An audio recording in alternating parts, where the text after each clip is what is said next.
تحبون ما يملأ قلوبكم ونفوسكم أنسا وسعادة وهناء وسرورا. يا أيها الناس قد جاءتكم موعظة من ربكم وشفاء لما في الصدور وهدى ورحمة للمؤمنين. هذا عباد الله، هذا عباد الله.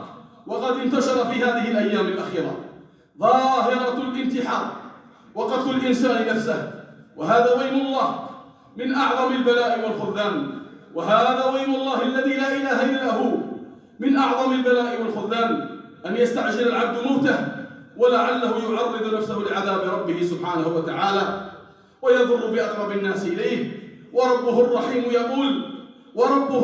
يقول ولا تقتلوا أنفسكم إن الله كان بكم رحيما. إن هذه الجريمة العظيمة يا عباد الله، إن هذه الجريمة العظيمة يا عباد الله ليس لها مبررا إلا القنوط من رحمة الله واليأس من روح الله وسوء الظن بربنا سبحانه وتعالى.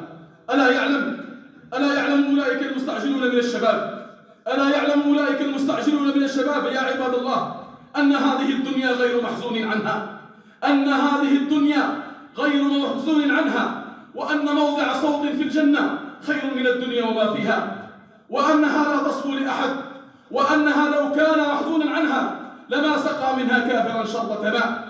عباد الله، إن آخر الناس دخولا إلى الجنة يوم القيامة له الدنيا ومثلها، وفي رواية له الدنيا وعشر أمثالها.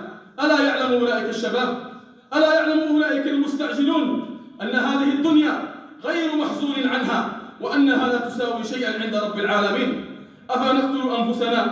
أفنقتل أنفسنا حزنا عليها وألما على تفويت بعض متعها؟ الله المستعان،